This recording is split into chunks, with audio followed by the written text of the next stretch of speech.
Hamas के अल-कसाम brigade के जंगजुओं ने 7 अक्टूबर को इसराइल पर मिसाइल हमले करके और फौजियों का यरगमाल बना के इसराइल को सोचने पर मजबूर कर दिया कि आखिर हमास ने इसराइल पर हमले के लिए किस तरह आज़ादी की जंग लड़ने वाले गिरोहों को इकट्ठा करके एक बड़ी फोर्स बनाई। 7 अक्टूबर को इसराइल पर होने वाले हमलों के हवाले से ये बात सामने आई है कि ये हमास समेत आज़ादी की जंग लड़ने वाले 5 गिरोहों की इज्तिमाई कार्रवाई थी और इन हमलों में मुलव्विस ये 5 गिरोह सन 2020 से फौजी तर्ज की मशकों में हिस्सा लेकर तरबियत हासिल कर रहे थे। आज़ादी की जंग लड़ने वाले इन 5 गिरोहों ने सन 2020 के बाद से गजा में इस नौयत की फर्जी मुश्तरका मशकें की जो कि इसराइल पर 7 अक्टूबर को होने वाले हमलों में अपनाई गई तकनीक से बहुत मुशाबहत रखती थी। तरबियती मराहिल में यरगमाल बनाए जाने, कंपाउंड्स पर छापे मारने और इसराइल के दिफा की खिलाफ वर्जी की फर्जी मशकें भी शामिल थीं और उनमें से आखिरी मशक हमले से सिर्फ 25 दिन पहले की गई थी। शवाहिद से पता चलता है कि किस तरह हमास ने गजा के मुख्तलिफ मसल्लह गिरोहों को जंगी हरबे बेहतर बनाने की गर्ज से एक जगह जमा किया और बिलाखिर एक ऐसा हमला हुआ जिसने इसराइल की ईंट से ईंट बजा दी। दिसंबर 2020 को हमास के सरबरा इस्माइल हनिया ने आज़ादी की जंग लड़ने वाले गजा के मुख्तलिफ धड़ों के दरमियान स्ट्रॉन्ग पिलर के उन्वान के तहत होने वाली 4 मशकों में से पहली मशक को दुश्मनों के लिए एक मजबूत पैगाम और इत्तेहाद की इलामत करार दिया था। हमास को सबसे ज़्यादा ताकतवर गिरोह होने के बायस गजा के तमाम गिरोहों में बढ़तरी हासिल थी, जिसकी बुनियाद पर उसने 10 दिगर फ़लस्तीनी धड़ों को जंगी तर्ज की फ़ौजी मशकों के लिए इकट्ठा किया। इन मशकों की निगरानी एक मुश्तरका ऑपरेशन रूम किया करता था। ये हिकमत अमली दर हकीकत सन 2018 में आज़ादी की जंग लड़ने वाले गजा के तमाम धड़ों को एक मरकजी कमान के तहत जमा करने के लिए बनाई गई थी। सन 2018 से पहले हमास ने इस ज़मान में गजा के दूसरे सबसे बड़े गिरोह फ़लस्तीन इस्लामी जहाद के साथ बाज़ाब्ता राब्ता किया था। हमास इससे कबल भी इसराइल के साथ गुज़श्ता तनाज़ात के दौरान दिगर ग्रुपों के साथ मिलकर लड़ाई लड़ चुका है। ताहम 2020 में मुश्तरका अस्करी मशकें इस बात का सबूत थी कि आज़ादी की जंग लड़ने वाले गिरोहों की एक बड़े मकसद के लिए मुत्तहद किया जा रहा था। हमास के एक रहनुमा के मुताबिक इस ज़मान में होने वाली पहली मुश्तरका मशक धड़ों की मुस्तकिल तैयारी की अक्कासी करती है।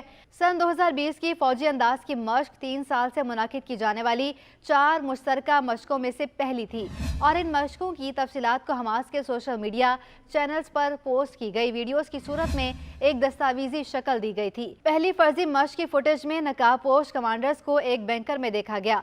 इस फर्जी मशक का आगाज एक रॉकेट के फायर होने के साथ हुआ। इसके बाद देखा गया कि भारी हथियारों से लैस जंगजू एक ऐसे फर्जी टैंक पर चढ़ दौड़ते हैं जिस पर इसराइल का परचम नस्ब है। टैंक वाली इस फर्जी मशक के दौरान एक जंगजू टैंक में मौजूद एक शख्स को निकालता है और उससे कैदी के तौर साथ ले जाता है।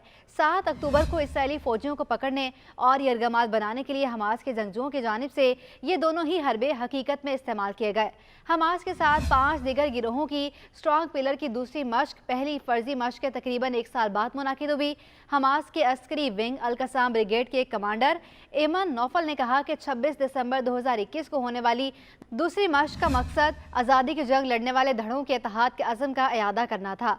उन्होंने कहा था कि इन फर्जी मशकों का मकसद दुश्मन को ये बावर कराना है कि गजा की सरहद पर बनाई गई दीवारें और दिगर हिफाजती इक़दामात उनको बचा नहीं पाएंगे। इन मशकों को 28 दिसंबर 2022 को दोहराया गया था। इन जंगजुओं को इमारतों और टैंकों पर कंट्रोल हासिल करने के इस तरबियती मरहले के हवाले से भी तस्वीर शेयर की गई।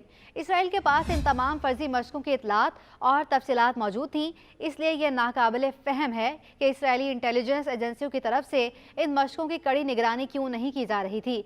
माजी में इसराइली फ़ौज हमास की तरबियती सरगर्मियों में रुकावटें डालने के लिए मुतादिद फ़ज़ाई हमले कर चुकी है।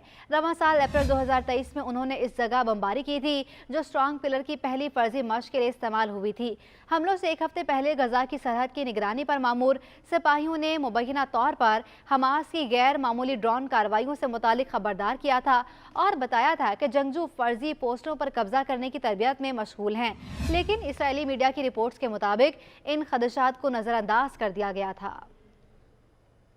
हमास ने इन तरबियती मशकों को हकीकत पसंदाना बनाने की भरपूर कोशिश की।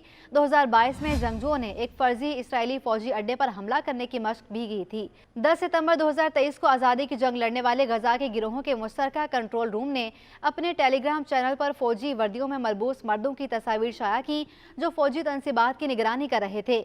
इसके 2 रोज़ बाद स्ट्रॉन्ग पिलर की चौथी फर्जी अस्करी मशकों का इनेकाद किया गया और 7 अक्टूबर तक की जाने वाली तमाम 4 मशकों की रिहर्सल की गई।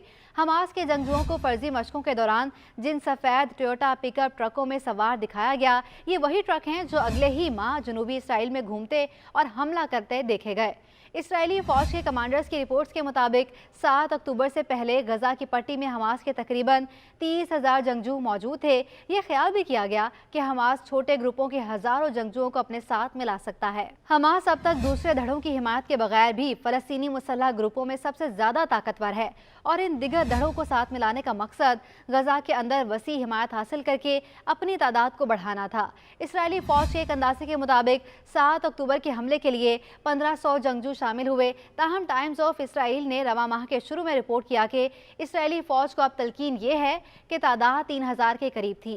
जंगजुओं की सही तादाद जो भी हो, लेकिन ये साफ जाहिर है कि गजा में मुसल्लह कारकुनों की कुल तादाद का ये सिर्फ एक निस्बतन छोटा हिस्सा था।